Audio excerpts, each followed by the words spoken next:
우선 내 소개를 하자면 평소 오컬트나 괴담에 관심이 많은 30대의 귀여운 남성이다.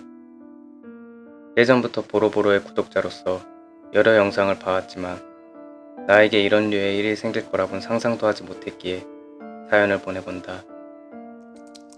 이것은 불과 일주일 전에 나에게 생긴 실화이다. 한국에선 어떨지 모르나 일본에선 도시전설처럼 떠도는 이야기가 있다. 옛날 TV 프로그램에서 도시전설 특집 방영에서 언급된 이야기인데 당시 한 개그맨이 영능력자는 이렇게 구분한다 라는 이야기를 한 적이 있다. 그 방법이란 첫 번째, 눈을 감고 의식을 차분하게 가라앉힌 후 자신이 잘한 본가를 떠올린다. 두 번째, 본가의 현관을 열고 들어가서 온 집안을 돌아다니며 창문들을 모두 연다. 세 번째, 그렇게 전부 열었다면 이번에는 다시 전부 닫는다. 네 번째, 창문을 모두 닫은 뒤 현관까지 나온다. 이 과정에서 집안을 돌아다니다가 어떤 사람이나 동물을 마주쳤다면 그 사람은 영감이 있거나 무언가에 혼명이 붙어있을 가능성이 높다는 이야기였다.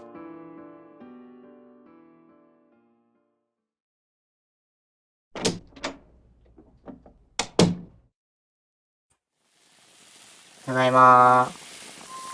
おかえり。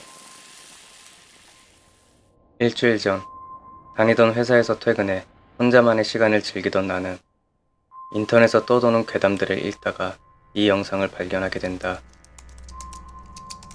솔직히 말하자면 이 방법 자체는 바보 같다고 느꼈고 그 뒤에 개그맨이 이야기한 아는 사람의 경험담이 조금 소름 돋을 뿐이었다. 게다가 이 괴담도 방영된 지 9년이나 지났기 때문에 지금은 아는 사람도 거의 없는 이야기일지도 모른다.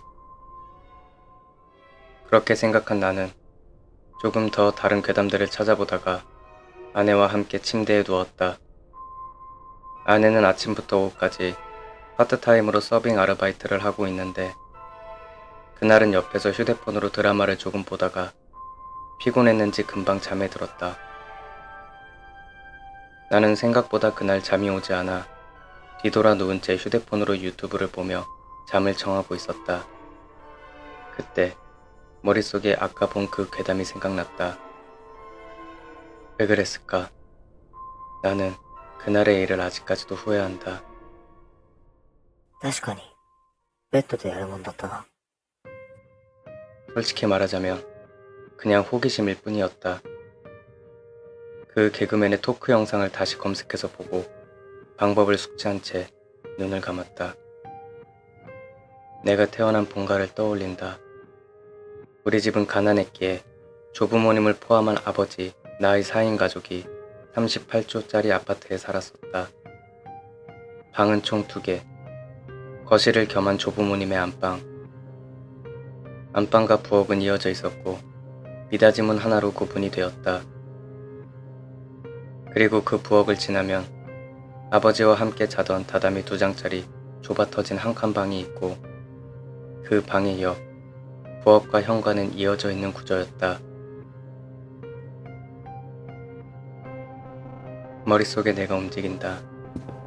지저분한 아파트 복도를 지나 한 걸음 한 걸음 우리 아파트 층을 지나간다.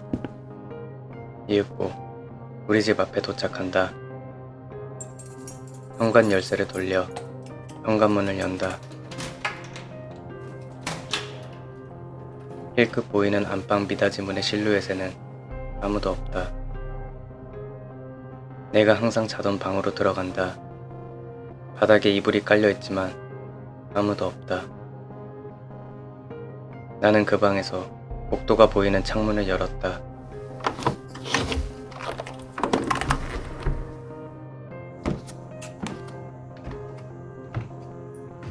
그리고는 다시 부엌으로 나와 이번엔 안방으로 향한다. 안방에서 베란다로 직행해 베란다에 있는 창문 3개를 모두 열었다. 여기까지 내 머릿속에 있는 본가의 풍경엔 아무도 없었다. 家が狭いから効果ないんじゃないかな。 잡념은 우선 뒤로 하고 그 다음 방법도 실행한다. 창문을 하나씩 닫는다. 베란다 왼쪽 창문부터. 하나, 둘, 셋.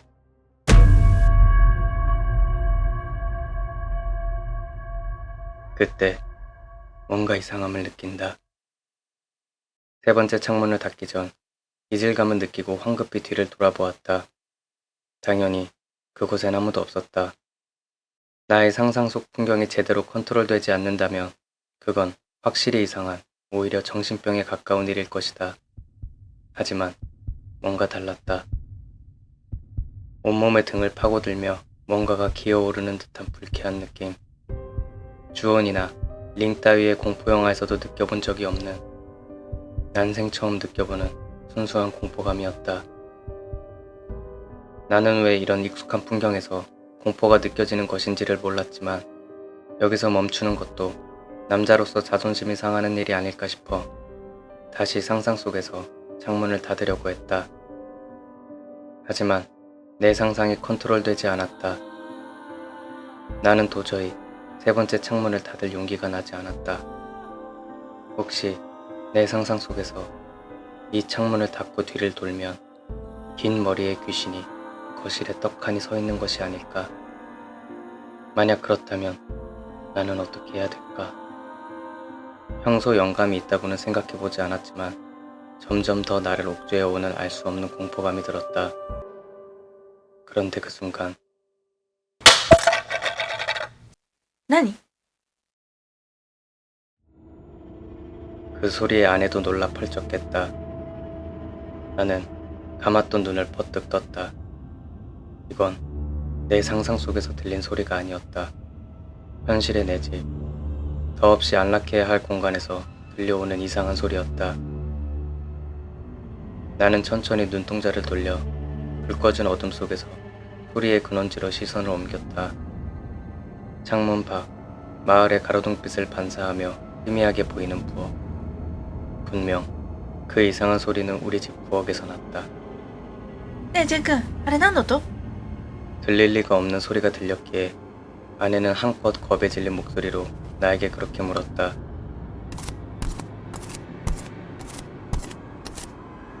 나는 천천히 이불 속에서 일어나 주방으로 향했다.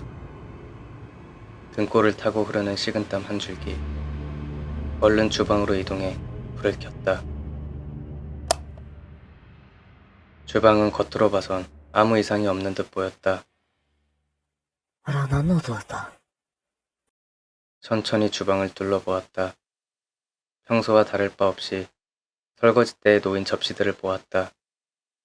이상은 없었다. 아무 이상도.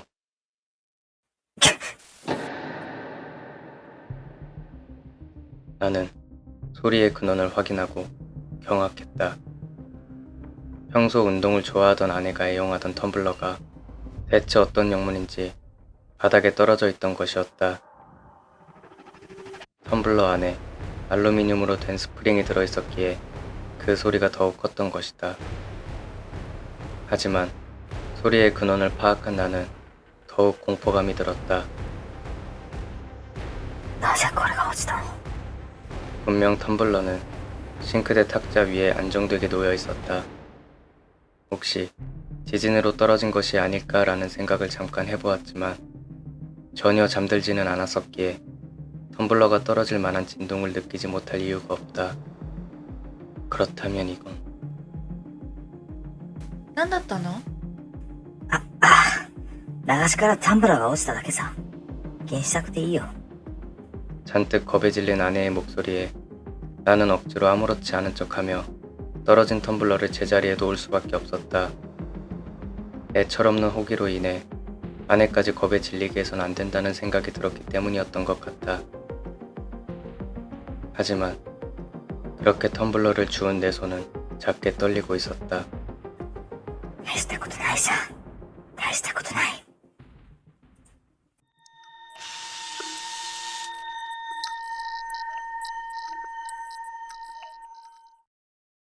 아 나는 그 사건이 있은 뒤로 괴담에 관련된 것은 전혀 가까이 하지 않고 있었다.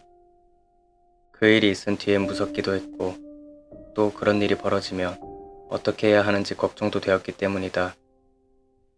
하지만 다행히 그동안엔 아무 일도 일어나지 않았다. 그날 평소보다 조금 일찍 일어난 탓에 딱히 할 일이 없었던 나는 회사에 먼저 가 있으려는 생각에 평소보다 일찍 출근 준비를 했다. 간단히 아침을 챙겨 먹은 뒤 곧 출근해야 하는 와이프를 깨웠다. 行ってくるね。ばあちゃんももうすぐだから準備してね。いってらっしゃい。 졸린 눈으로 나를 배웅하는 아내. 나는 그 모습에 왠지 모르게 미안한 마음도 들고 걱정도 되어서 이마에 가볍게 입을 맞춘 뒤 그대로 집을 나섰다. 내가 깨우긴 했지만 아내는 알람이 울리기 전까지는 일어나지 않을 것이 뻔했기에 문단속도 철저히 하고 회사로 향했다.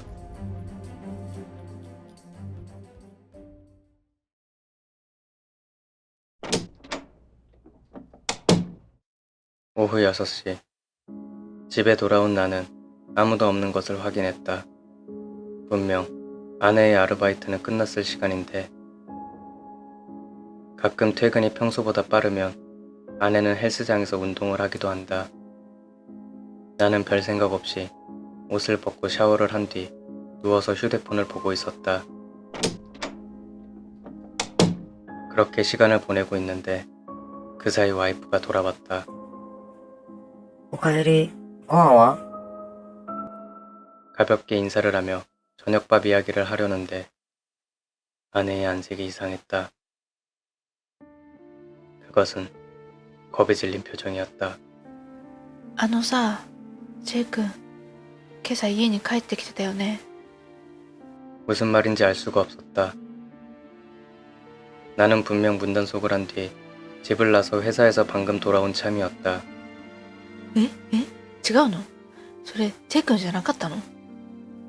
뒤이어 이어진 아내의 말은 지금까지 겪어본 적 없는 미스테리한 이야기였다.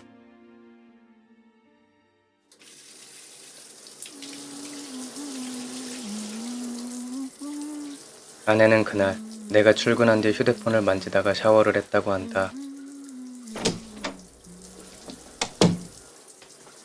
あれ？なんか忘れ物？ 한참 샤워를 하고 있을 때 현관문이 열리는 소리가 들렸다고. 잊은 물건이 있어서 내가 다시 돌아온 줄 알았다고 한다. 시간상으론 내 평소 출근 시간보다 20분 정도 빠른 시간이었기에 다시 돌아온 참에 등에 비누칠만 해주면 좋겠다고 생각했다고 한다. あのね、ジェイ君、忙しいところ悪いけど背中ちょっと洗ってくれる？ジェイ君！ 하지만 여전히 나에게서 대답은 없었고 あれ？もう出たのかな？ 하는 수 없이 혼자 샤워를 마치고 수건을 꺼내어 몸을 닦으며 화장실에서 나온 아내. 그러고 이상한 기분이 들어 현관을 봤는데 지금껏 4년 동안 결혼 생활을 해왔지만 그런 적은 단 한 번도 없었다. 내가 현관문 자물쇠를 열어놓고 간 적은. 겁먹은 얼굴로 아침의 일을 이야기하는 아내. 아무리 들어봐도 도저히 그것은 내가 아니었다. 나는 분명히 아내가 걱정되어 문을 잠그고 출근했고 그 뒤로 돌아온 적이 없었다. 그리고 더 들어보니 이상한 점이 한두 가지가 아니었다. 화장실의 문은 투명한 유리여서 누군가가 왔다면 그 실루엣이 확실히 보였을 것이다. 하지만 아내는 그 실루엣도 보지 못했다고 했고 혹시 누군가가 우리 집에 범죄를 저지르려 한 사람이 있었다면 문을 열고 들어와 아무 짓도 하지 않았을 리가 없다. 또한 누군가가 들어왔다면 분명 나가는 소리가 들렸어야 하는데 아무리 서로 이야기를 나누고 혹시나 착각한 곳이 아닌지에 대해 이야기를 해보아도 답이 나오지가 않았다. 나도 아내도 지극히 정상적인 정신상태를 가지고 있고 그런 일에 대해서 착각을 할 리도 없었다. 나는 4일 전에 바보 같은 행동에 대해서 조금 진지하게 털어놓았고 혹시 귀신이 아닐까 하는 이야기까지 꺼내보았지만 무서운 이야기 하지 말라고 하는 아내에 의해 더 이상 거기에 대해선 이야기할 수가 없었다.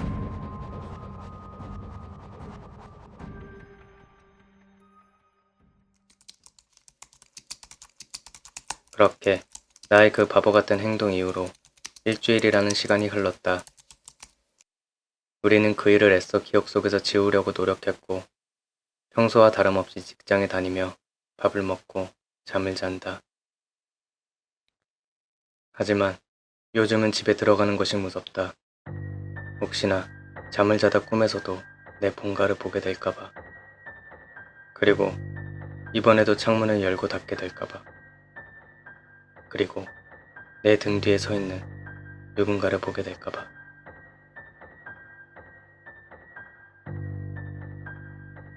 나의 이상한 경험은 현대도 진행 중이며 혹시나 이 방법을 알게 되어 자신에게 시험하고 싶다 생각하는 사람이 있다면 경험자로서 무조건 말리고 싶다. 당신에게 영능력이 있던 없던 이후에 겪게 되는 경험은 절대 유쾌한 것이 아닐 것이다. 그리고 이 글을 읽고 있는 지금의 나는